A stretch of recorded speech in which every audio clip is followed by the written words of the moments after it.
Okay, so in today's episode, I'm going to do something special. I borrowed a new house over here. So basically, my client bought this place.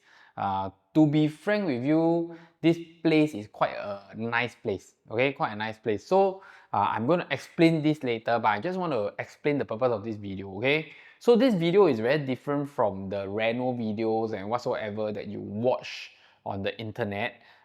Today, I'm going to explain a few things. First, I'm going to explain what can keep, what cannot keep, what can save money, what cannot save money. And I'm going to explain to you, okay, what are some of the good things in the house and what are some of the not good things in the house. I'm going to be very straightforward over here. We are going to do a before and after video. So what you see today is an empty house that my customer has took over. Then later on, we're going to show you how much they have spent, what they have done, and all these things. It's a little bit different because this is their house, not my house. So I cannot comment like, oh, okay, they shouldn't do this, they shouldn't do that, you know. So the after video is just to let you know like, okay, what they decided to do, what they made and all these things, okay, what they pay for and what they change. But the video today is a before video. So we're going to focus on a few things on the before video. We're going to show you how the house look like, why they buy the house, what they're going to take down, what can keep, what cannot keep, what can save money, what cannot save money, okay? So I hope you understand the purpose of this video. Unlike those reno video that show you how beautiful their house is, this is more like a educational knowledge sharing kind of video, okay? So let's go. Okay, so I'm going to show you this angle. This is actually the living room. I'm not too sure if you can see it, okay? Over here, you have this cabinet that they have done in the living room. So basically, this is the living room. This is the place where they sit down. And then there's a wall here to watch TV, okay? I will try to shift the camera angle a little bit here and there so that you can get it, okay? So this is normally the place where you watch TV, sit down. This is the TV area. This is the cabinet. If you can see over there, right, that's the main door. Okay, the reason why the customer has bought this place is also because this is an extreme corner unit. Means you are already at the end. Nobody will walk past your house. So what I know is that the customer is going to change some of the things, but I'm not going to say what first, but I'm going to share with you what is in the house first. So just now I was saying that you sit here, watch TV. Main door over here, if you can see over there, there's a bomb shelter. Okay, so this is a I would say like a BTO kind of format because nowadays the 4-room flats, they are mostly in this kind of format. Okay, so in this area is a little bit special. This is normally like the dining area in the BTO flat. Then this is the kitchen. So this customer, as in the seller that sold us the place, actually extended out the kitchen, put the fridge outside of the kitchen area instead of in the kitchen area. Of course, my client that bought it is going to do something about it, but I just want to share with you how they do the format. And actually, most of the BTO flats that I go today, they are like that. You know, the only difference is big, small, long, squarish and whatsoever, but the format is like this. If you look at it, right, it's actually not too bad. Okay, we're going to take a closer look. Okay, I try to switch on the light so you can have a closer view, okay? So if you realize over here, they have the cooking area. Then they have the oven here, the fridge is right behind you. Then over here, you have the cabinet, the washing area. Yes, you saw an X here. This is done by the contractor. So I need to rush this video. The reason is because the contractor is coming later to hack the whole place already. Okay, but if you look at it, the things over here, right, I think is manageable. Means if you are okay, you can keep it. The things that I feel that should change are maybe like the stove, this kind of thing. Actually, if you ask me, this 油烟机, I don't think they call it hook or hot or whatever lah. This thing to me is a very lousy thing. Why? Because in Singapore, the oil got sucked in, right? Then it got stuck inside. It doesn't get sucked in and sucked out. It just got sucked in and stuck there. So if you ask me, is this thing useful? To me, I feel that it's useless lah. Okay, to me it's useless. So the things that I feel that in the kitchen you should change, right, are these two things. Basically, if you look at the kitchen over here, as long as I think the tabletop doesn't have too much stain, the cabinets are more or less not too bad. Actually, to be frank, I feel that cleaning is good enough. So that's how I see the kitchen area. Okay, before we go too far into the rooms, if you look at the living room area, the flooring is vinyl flooring. If you ask me, I feel that this vinyl flooring is okay. It's you can keep it, you can don't keep it. Why do I say that? The reason is because vinyl flooring is not expensive. So like to make a living room vinyl flooring is maybe like 2,000-3,000 plus minus. Bedroom maybe like 2,000 plus minus. So to me, vinyl flooring, if the condition is good, you can choose to keep it. If the condition is not good, you can just do another vinyl. But of course, if the customer feels that hey, they should go for tiles and whatsoever, then of course the price will go up. So I feel that flooring is one important thing that can use to save money. You look at the cupboard over here, right? It's actually in quite a good condition. So a cabinet like this, carpentry work like this, cost you easily about 4,000. Okay, so I just want to let you all know. So to me, I think the most expensive thing that I come about in renovation is tiles, flooring, and carpentry. Carpentry is really very expensive. So if you look at the kitchen just now, okay, let's go back to the kitchen. Okay, if you look at the kitchen like this, right, the carpentry for this kitchen is easily maybe 8 to 10,000 or more. So I feel that carpentry in kitchen is really very, very expensive and one of the most expensive renovation in the house. Okay, now we are at the main door, at the metal gate and the wooden door. To me, all these things can save money lah. If the condition is still good and the design is not too bad, you can save money. The wooden door can be varnished, okay, can be varnished or laminate or whatever, but this is called a 防火门, you know, the fire resistant door, so they are pretty expensive, okay? Okay, now I'm going to show you a very interesting part of this house. Over here is actually one of the bedrooms, but the previous owner have hacked it down, make it into a glass enclosed room instead of a wall, okay? So this thing is like this. Okay, I don't want to end up closing the rest. I just want to show you the format. Okay, one important thing is that these doors are pretty expensive.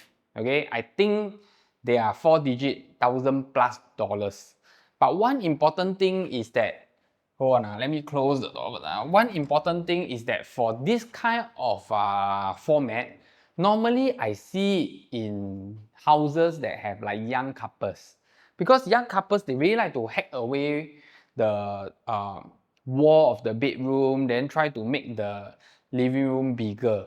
So is this a good thing? To me, this is not a good thing. Why? Firstly, when it comes to selling, it's challenging to sell a house that has this open concept bedroom, because most of the buyers, they prefer to have 3 complete bedrooms. So this is one of the minus point, but of course you still can try your best to find a buyer that wants this kind of thing lah. So my buyer that bought the place, right, has already changed the format because they don't need the extra bedroom. That's why they accept this layout and they bought this place. They're going to remove this, and if I'm not wrong, they're going to put the living area inside and the dining area outside here. So they want to make use of this place to actually make a bigger living and dining. Okay, that will be in the after reno video. Okay, one important thing is aircon. To me, aircon in HDB and aircon in private is very different. Why? Because aircon in HDB, right, is not done up by HDB, means not done up by the main contractor. It's done up by the owner themselves.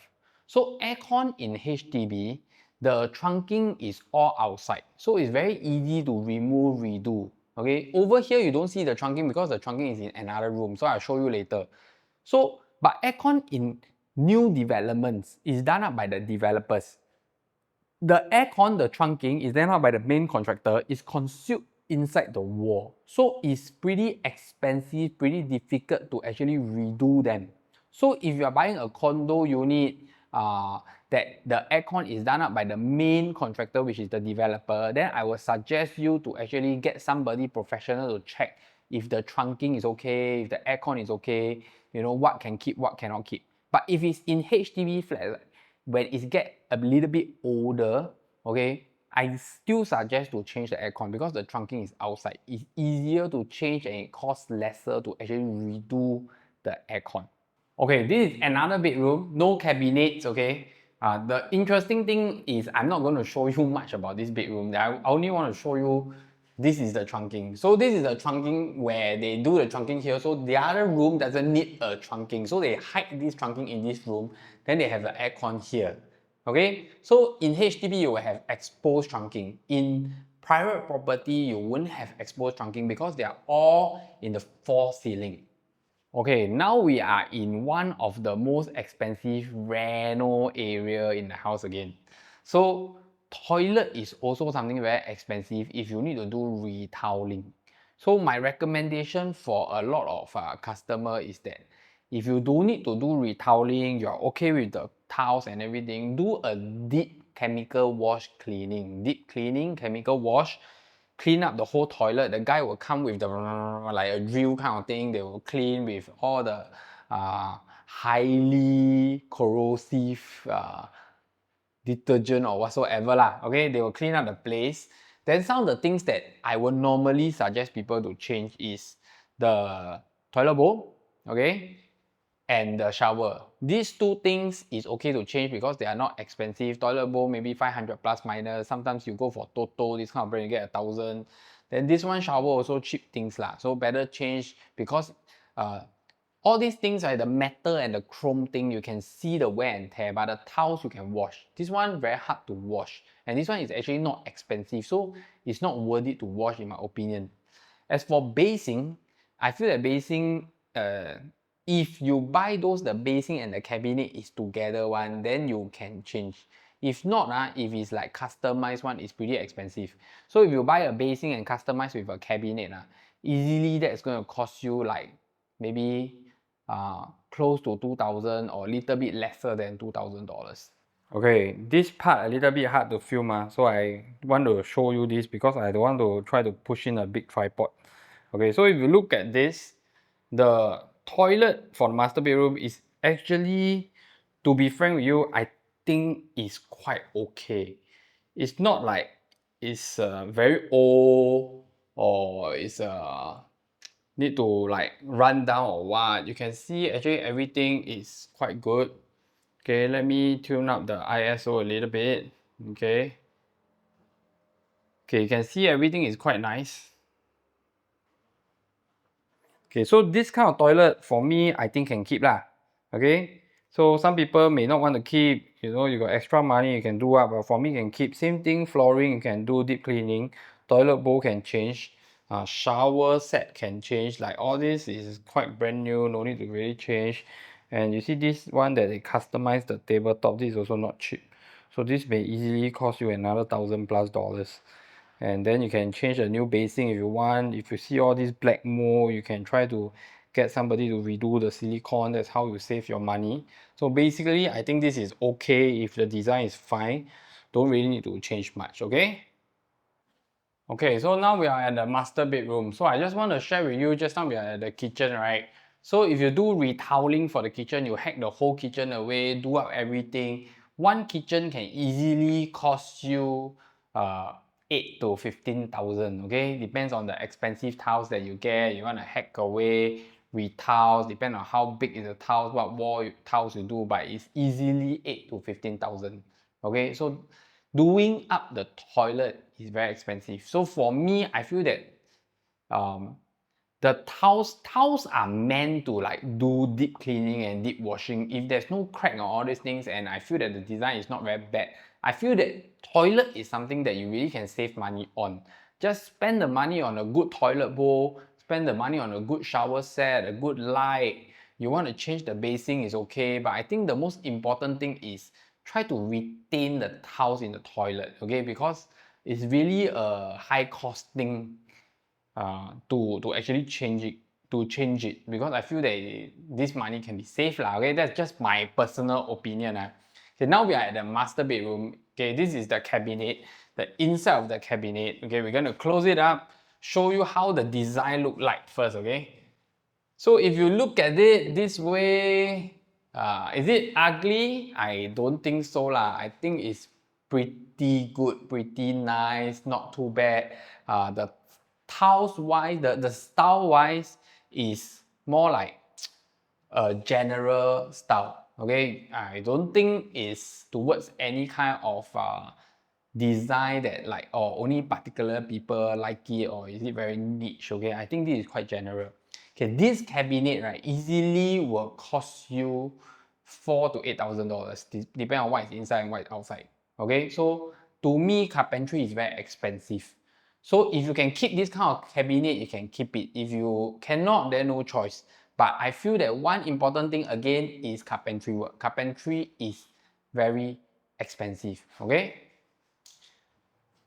Okay, so this is the last part of the video. We are already in the master bedroom. I'm not too sure you can see the view. Okay, I don't want to show you the view fully lah, because this is somebody's house. Not fair to show you the view, then you know where's the house. Okay, so basically this is quite a far view, a quite unblocked view. You can look all the way straight, and there couple of maybe 400-500 meters up, no problem. You don't directly face too near to your neighbors.